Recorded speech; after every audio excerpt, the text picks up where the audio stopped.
is a lot of misconceptions. Our hair is a lot, it's hard to look after, but the one that really gets to me is that afros are smelly and dirty. Untidy, and it can't look professional. I think another thing is that you need to have tons and tons of products, like enough to open a small shop in order to take care of your hair. Yeah, I think those are the biggest misconceptions. And it's that they've grouped it into certain groups, like maybe there's 4A, 4B, and 4C. And then there's just some girls that just don't fit in that category, like me, and I think there's multiple girls who just don't. And I think also like that's a huge problem, because especially when it comes to like finding products and trying to take care of your hair, a lot of people struggle because they think, why isn't my hair like this? Why does it do this or does it do that? I'd like to see all different kinds of natural hair at different lengths, so that we're also not being preoccupied with this idea that our natural hair must be long in order to be beautiful, that shrinkage is okay. This is my longest length. This is the longest it'll ever be. Just to know that genetics is really, really important when taking care of your hair.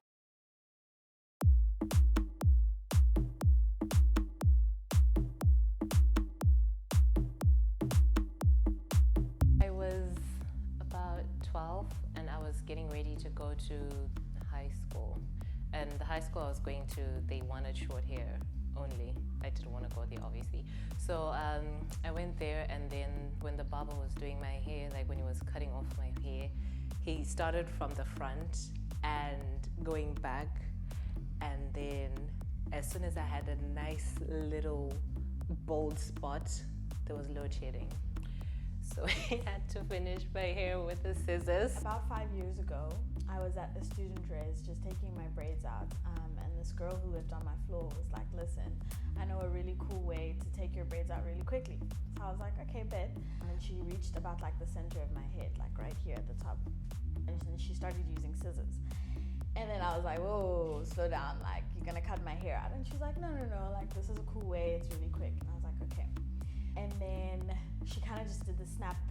I was thinking maybe in my head it's the braid itself being cut, but it felt different. It was like a weird snap that you're not used to. And then I think later when I was washing my hair, she actually had cut out like a chunk of my head. Or a chunk of my hair, sorry. My mom would plait my hair and then with these colorful beads at the bottom.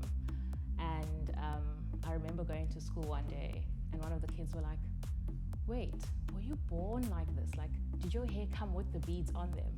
And for me, it was like, wow, you know, we're so naive and so innocent at that age. And thinking back at it, it's so important at that age to start teaching us about beauty, our hair, and the strength in that.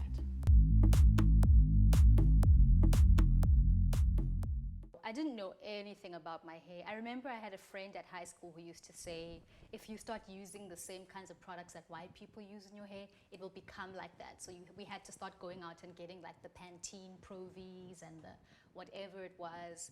That didn't happen, obviously. I mean, I went to a high school that was very problematic in a lot of ways. You know, a lot of like our codes of conduct had to do with no afros, no dreadlocks were allowed, that kind of thing that was pretty, you know, racist at its core. So we kind of had a feeling of our hair not being good, you know. And when I started to go natural in high school, I would be teased by certain people when they saw my growth, because growth was like the enemy back in our relaxing days. So I guess it just taught me shame. High school taught me shame about my hair. There wasn't much that was done. I had to cut my hair for high school, and my hair was quite different from most of the students. So if my hair just grew a bit, and then people would tell me that I manipulated my hair when I was in school and there was no access to me having any special hair care. And I'd usually get into trouble for that most of the times. The biggest thing that was ingrained in me was that hair can be a little bit political, because like, the longer your hair was, the more popular you were. So people would start asking you like, oh, what do you use in your hair? And you know, if it grew longer than everyone else's, then you were sort of deemed like genetically blessed or anything like that. Natural hair was always in reference to white girls. in terms of when they dyed their hair, it must look natural. It was never with reference to black girls' hair.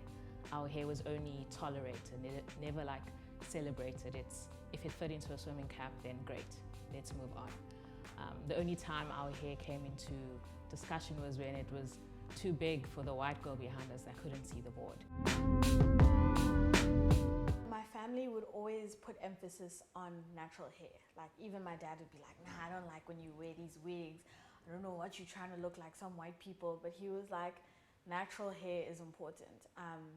And I never listened to him because I was like, you're actually a man, you don't know what women's hair is like. I know my dad always used to say, like, whenever I wanted to get a weave or whatever, he'd be like, no man, don't be artificial, you know, wear your own natural hair. But then on the other end, it would be like, not that natural, relaxed natural.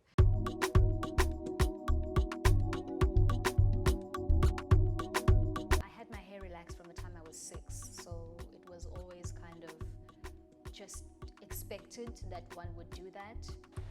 So I've relaxed my hair twice. The first was just like a run through for prom, and then the second was for prom. I think it was by choice, but at the same time, I think there was a lot of peer pressure because of the 5 black girls in my school. It was a thing of like, you're gonna relax your hair for prom, right? Like you can't go with your fro. Like obviously you need to relax it. Relaxing hasn't been good for me at all. Like I said, I'm tender-headed, so my scalp is very, very sensitive. Most of us, like when we were children, especially me and my cousins, we'd have our natural hair. And our moms and the aunts would have relaxed hair, which would be very conflicting. We'd always want to relax our hair as well because they seem to be like looking much better than we did. At least that's what we thought by then. And they seemed to handle their hair better than we did, and they struggled this. So that was pretty much an issue. And then later on in life, they changed and everybody started embracing natural hair. But it wasn't because they were in love with it at that moment. It was because it was a trend that everyone was getting back to doing natural hair. I think the movement started early enough for me to be able to appreciate that there's more natural hair in media right now. I would say though that there's still a lot of work to be done because when it comes to natural hair, there's like, you know, curl patterns that are more preferred than others. There's just not enough love, like self-love for your hair as it grows out of your scalp. It's the same as in our skin. You know, when we start fighting against white supremacy and looking for representation, we then get bogged down by featureism.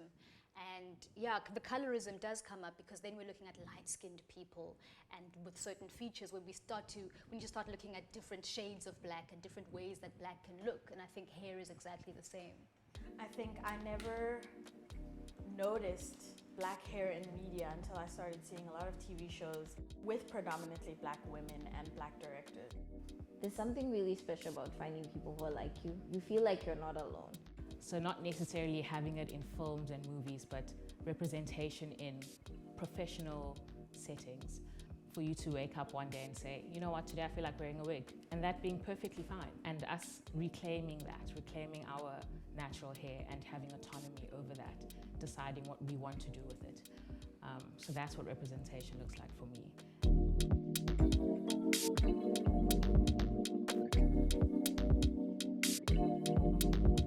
I've actually had dreadlocks for a really, really long time. So when I moved to Canada, I was definitely like string bean, spaghetti head, kind of those nicknames because my hair was like, I guess, string-like. But I didn't really take it to heart considering my mom also had the same hairstyle. It was a thing of like, okay, if I don't wear dreads, are you gonna come up with a different hairstyle for me? No, yeah, I didn't think so. So we're gonna stick with dreads. Those were the mean things, but it didn't really like affect my outlook on my own hair. I just remember in primary school, all the kids going on about it. Why do I have buntu knots? It doesn't look very cute, you know, those kind of things. And I just remember telling them that my mom said, this will contain my brains because my brain is growing really quickly. And I mean, the next few weeks, people started showing up with buntu knots. Recently, someone told me that I needed to do my edges more because that would make it look neater, and I didn't appreciate that because I was like, that's how it grows. My edges don't lay. I'm sorry, my edges don't do that.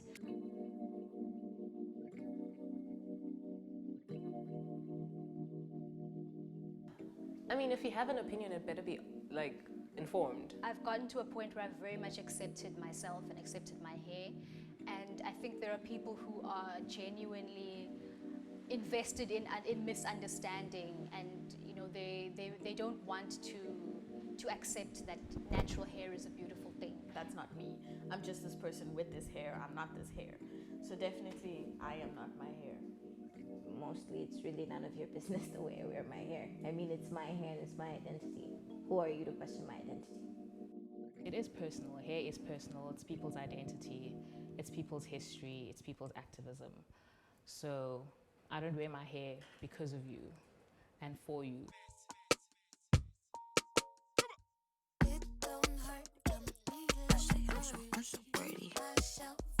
So it's been a bit of a battle, but something that I would tell my younger self is to go big or go home. It's okay to be patient with your hair. Read the book. Listen to your mother. Challenge yourself with your hair in life in general, and then while doing all of that, have fun. Taking care of natural hair shouldn't be painful. It should be a pleasant journey. And it's okay that my hair is different. I don't have to have the same hair with someone else for it to be great or pretty. When they say water is life, like they mean it literally. Whether it's drinking it for your hair, it fixes everything. So I think let's just go back to water. It's for all. Mirror, mirror on the wall. Why must berries pick them all? Yeah, I say beauty is for all. I say beauty is for all. I say beauty is for all. I say beauty is for all. I say beauty's Eleanor will make you ill. It's the way that people will treat you. That's besides the point. Decided to be the voice, countering the